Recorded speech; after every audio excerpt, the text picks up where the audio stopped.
Dr. Babasaheb Ambedkar Open University.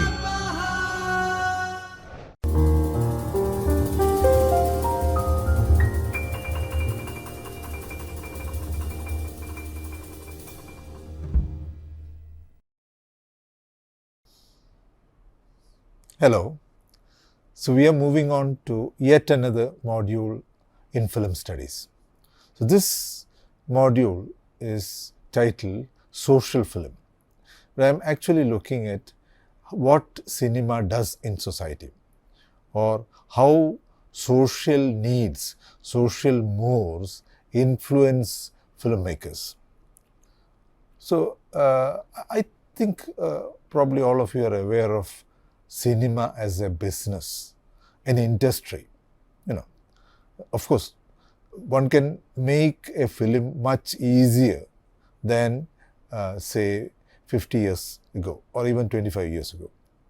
We can make a film with a handy cam or even with a mobile camera. In fact, I made a film with a mobile camera. I gave a second title, The Man with the Mobile Camera, imitating Vertov's famous title, The Man with the Movie Camera. So it's possible to make a film, right, with hardly any expense. Okay, it's possible. That has actually revolutionized filmmaking. Yet, the overwhelming majority of films that appear in the market come from the cinema industry. Okay, and there are film industries with huge investments, large numbers of personnel in many countries of the world. Our own Bollywood is probably the largest film industry in the world. Okay, perhaps it has overtaken Hollywood. I'll tell you how this has happened. So the industry is one in which there is a huge capital investment, billions of dollars, right? And it employs millions of technicians and other assisting personnel. Not to speak about artists of all types, actors, cameramen, camerawomen, editors, music score composers, all kinds of people who are directly associated with the art aspect of cinema. So it's a big industry.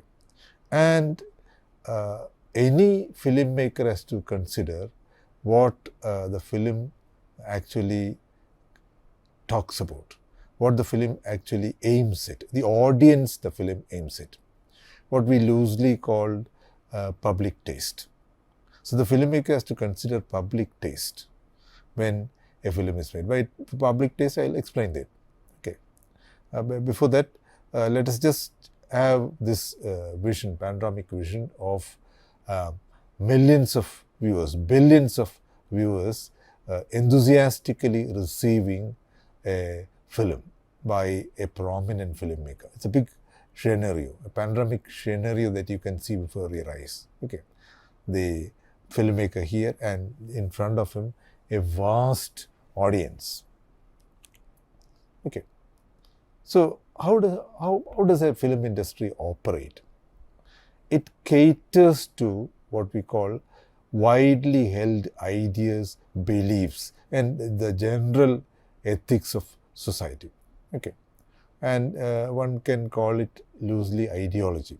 So what is ideology? Ideology is a set of beliefs, okay, notions, okay, basic perceptions about the universe that you inhabit, live in, what you see all around you, what you experience in society, your interactions with other individuals in society. Together you call this ideology, what you think about all these things, right? So one often thinks of religious beliefs as part of a society's ideology, or ideologies, you can say that in the plural, not just one ideology, a number of ideologies in the plural. So it involves not just religious beliefs, you think of sexual morality. What kind of sexual morality does a society endorse? Or does the vast majority of the people in a society endorse? what are the gender equations, male, female, not just male, female. Now you have to think about other genders also, right? You have the LGBT to think of now. They have been given recognition as people with equal rights. So any kind of gender equation that prevails in a society. Popular perceptions about class distinctions. We live in a class society. We have people who belong to the upper class, the lower classes, and such distinct identities like middle class, lower middle class. So people inhabit a hierarchy, okay, top to bottom.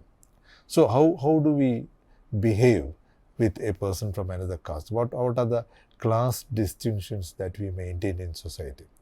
And to give a better example of ideological predilections, let us think of the family. What kind of family you live in? What are what we call family values? Okay, what kind of values do you endorse? Okay, what kind of relationship prevails between a husband and a wife, a father and a daughter, a mother and a son, and in a joint family? What kind of relationship prevails between one branch of the family and another? Okay, what are the codes of conduct? You see all these in films, especially in Indian films, which many of which are what we call family films. So what I'm trying to say is that a filmmaker has to take all these into consideration when he makes a film. Okay, how his depiction of all these appeals to the masses, right? So ideology was just one thing. You have to think of another important aspect of a filmmaker's compulsions. This is called aesthetics. What is aesthetics actually? Aesthetics is a code about producing art, creating art. How to create art, how to create a film, how to, what are the parameters in producing a film. Okay, so ideology was about what you can say, what you can depict in a film, and aesthetics is about how. Just as when you write a poem, you think of a subject, a topic, a theme. You also think about how it is written. Okay, you have to write it in verse. Okay, if you require verse, you have to write it in verse. You have to look at rhythm. You have to look at meters. Okay, alliteration. You have to look at figures of speech. All these are parts of aesthetics. Now in cinema also you have particular aesthetics, like what kind of characters, what kind of interaction, what kind of camera treatment, what kind of music, what kind of cuts, editing that is done in a film. All these are part of the aesthetics of cinema. Plots, narratives, what kind of narratives are accepted, what kind of narratives are not popularly accepted, right? So a filmmaker has to look at all these, and these are together called public taste. By public taste, I mean the taste of the vast majority of the people in society, right? So if the film is to sell, to attract viewers, a filmmaker has to consider all these. In fact, there is a good reason why filmmakers stick to certain well-known or accepted conventions. You know, like what kind of romantic involvement is depicted in a film, right? Whether it involves the love affair between lovers of two different communities. Okay, whether there is a clash between their class affiliations. One of them belongs to a rich family, upper class, and the other belongs to a lower class or lower middle class. Is there a conflict? All these are the what are called the formulaic paradigms of films, And a prominent critic and theorist, Linda Hutchin, in her book Theory of Adaptation, talks about why certain formulas continue to be repeated, not just in cinema, in all art forms, even in fiction. So in fiction, okay, you're writing a novel, you're writing a story, and there is no capital investment. Of course, the publisher invests money. But a film is one in which there is a huge capital investment. So the director thinks of this before investing on any particular script or formula. The director closely examines the script. You don't think directors are illiterate, unpad. Not at all. They examine this, or at least they set their employees, script readers, to go through the script to find whether it can hit the market, right? So Hutchin says that's why known formulas are repeated. You invest money in known formulas because you know that it sells. It will succeed in the market, right? So, and then you go on repeating it. But one must also remember that there are very daring filmmakers who don't stop at making films with a completely new theme, with a completely new formula. Okay, there are such people even in industry who experiment with a product, okay, and with the belief that ultimately it will become successful. So there are filmmakers who do that also. Okay, now when you think of this, let us call this normal style. By normal I mean a style which is popular, a formula which is popular, a treatment which is popular, right? A technique which is popular. It's called normal, it's called classical sometimes. So you talk about the classical styles of Hollywood or the classical styles of Bollywood, our own film industry. Okay, so you can also call them normal in inverted commas, right? So the classical style is what sells anywhere, either in Hollywood or Bollywood. And then this is a very important topic we are moving on to. The film industry caters to public taste, we found. It can also manipulate public taste. Okay? So what does this mean? By manipulating public taste, I mean by leading the people on, okay, to something which they are not probably used to, but which they have a tendency to see. Okay, what you call the weaker emotions, what you call the sometimes the evil notions that inhabit your mind, okay, your weaknesses, so to say. So that happens always. So when a high dose of pornography is injected into a film, the filmmaker knows that the people have this weakness. Okay, not just men, sometimes women also. Generally, men are associated with viewing pornography, not necessarily in a modern society. So whatever that be, filmmakers know that you can lead them on to this. You can lead people on to hate a particular community, racist. Okay, it happens in America, it happens in our own country, it happens everywhere. So a filmmaker can cash in on that. A filmmaker knows that people have this tendency within them. So if you project it in a film, it will win in the box office and it will open the way for more such films. So this is called manipulation of public taste. And there is what is called gullibility. Gullibility means the tendency to believe anything. Okay, you call such people credulous. You say something about a particular community, you say something about blacks in America, and there is a mainstream white society which will believe that they have certain characteristics, they have evil in them, right? So everywhere this happens. And look at these two films. I don't know if you have seen these films. Both of them are classics. D.W. Griffith's Birth of a Nation, 1913, and Riefenstahl's Triumph of the Will, 1936. Leni Riefenstahl was Hitler's filmmaker, the official filmmaker of the Nazis.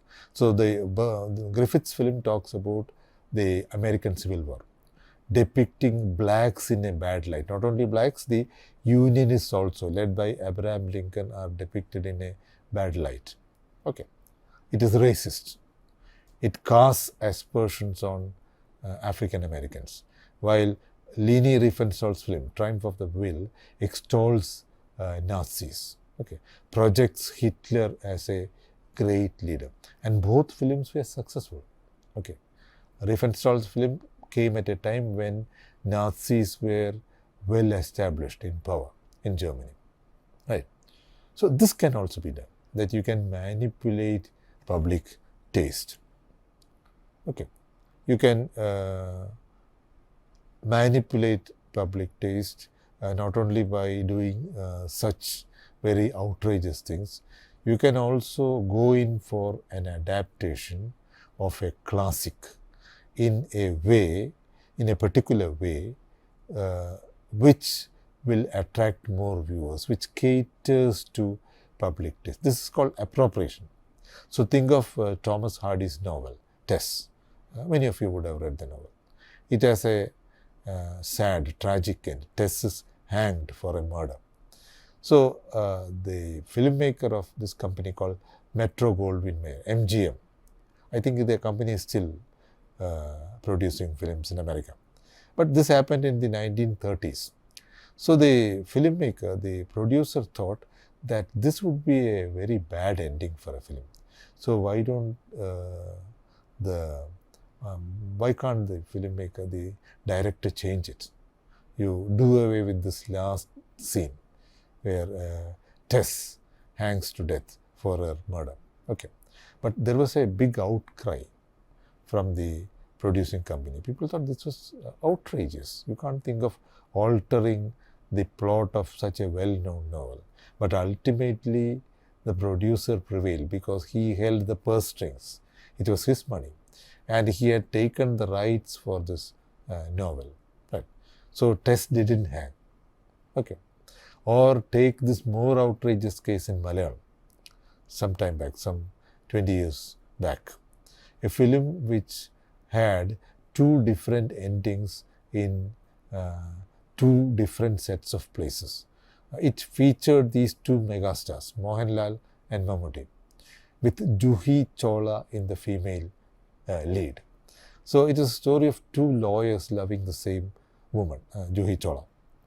So in some places where Mohanlal was admired by the people in general, Mohanlal, the character played by Mohanlal, marries the character played by Juhi Chawla. In certain other places, the ending is different. The character played by Mammootty marries the character played by Juhi Chawla. So can you imagine anything like this?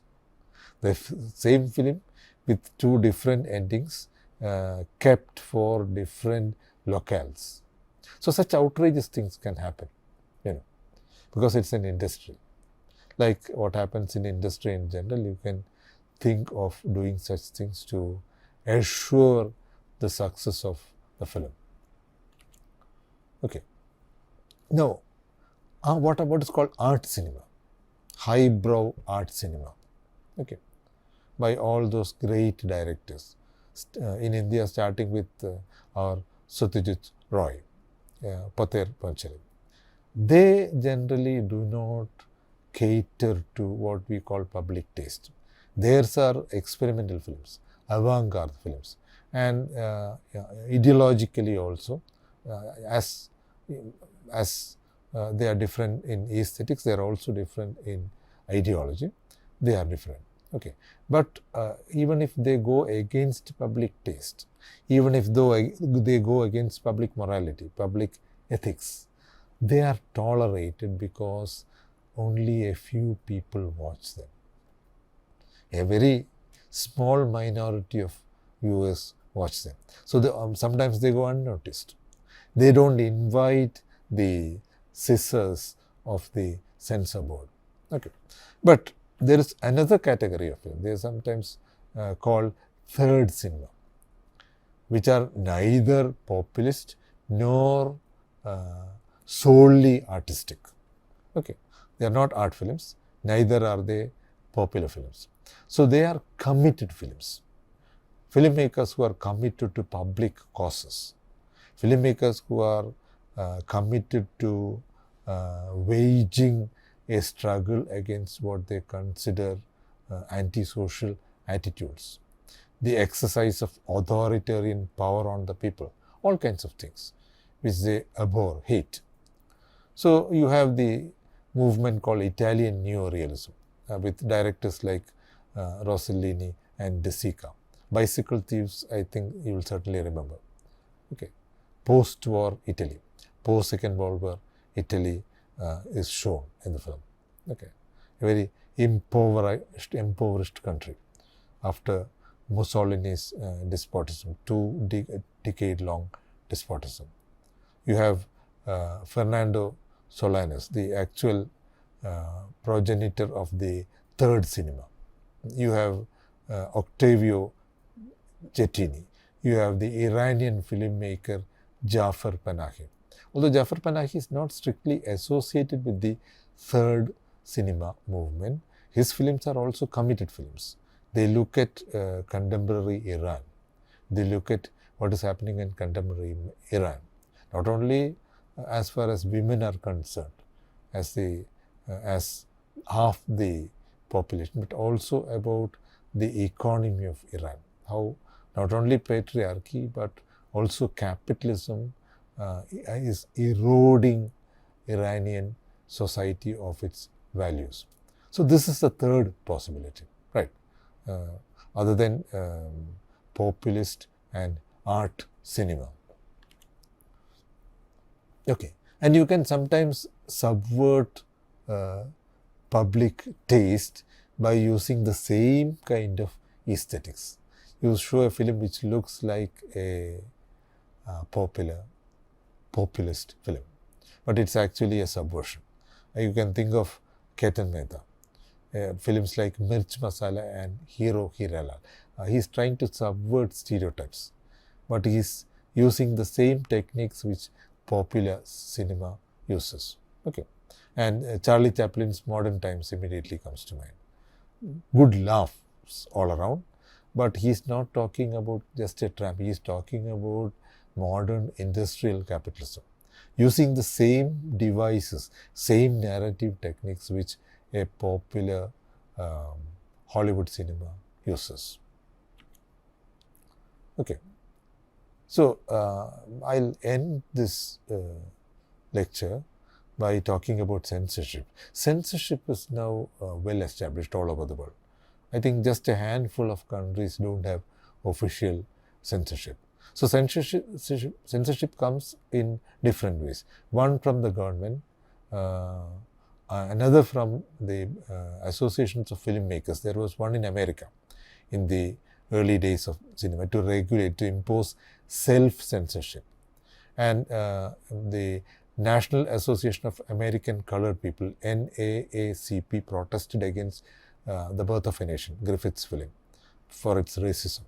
Okay, so it comes under scrutiny not only from governments but from organizations, committed organizations, from vigilance, people who are vigilant against violating social codes. So it has been going on for a long time. And the association called the Film Distributors, Producers and Distributors Association of America, called MPPDA, they set up a code of conduct for filmmakers, an exercise in self-regulation. Because at that time, one can't believe it now, Even mocking the clergy was not permitted. Imagine. Okay, we do it all along in our films now. You can mock a priest, you can mock a bhikshu, a sannyasi, nothing happens. It's common. Okay, but at that time, in the early decades of the 20th century, in the early years of cinema, even such a thing was not permitted. Okay, and what actually comes under the censor scanner? Political dissent, of course. Think of Iran. Think of the former Soviet Union. It's immediately clamped down upon. Immorality, I'm putting it in quotes. What is perceived as immorality, sexual immorality, indecent treatment, nudity, violence, blasphemy, speaking against religion, sedition. Okay, what is when you speak against your country? Okay, you can be charged with sedition. Okay, so all these are things which are not permitted by the censor. The censor clamps down on such things. Okay, and as we saw in the case of the film by Griffith, Birth of a Nation, there were protests, very violent protests against other films. So Last Temptation of Christ, a cinematic representation of Nikos Kazantzakis' famous novel, and other films like Ave Maria, Godard's film, depicting nuns in a convent. Nuns in France protested against a film. So this is very common. So ideally, filmmakers go for self-censorship. Without waiting for the censor to tell them what to do, they go for self-censorship, so that they don't run into trouble. Okay, to forestall any possible intervention. So I just mentioned the American Association of Film Producers, who told their members to act with discretion, okay, to prevent punitive action, right? So self-censorship, I believe, is the most common form of censorship, right? So this is a picture about what happens in cinema when it is a social phenomenon. What happens when filmmakers take into consideration the predominant hegemonic ideologies and aesthetics of cinema. Let's look at some reference, not many. You have Someshwar Bhaumik's book, Cinema and Censorship, The Politics of Control in India, a very useful book if you want to look at what happens in censorship in India, published by Orion Black Swan, 2009. And then the other book I was telling you about, Maria Pragyovan's book on what happens in cinema, edited with Tom Wallis, a critical introduction on cinema.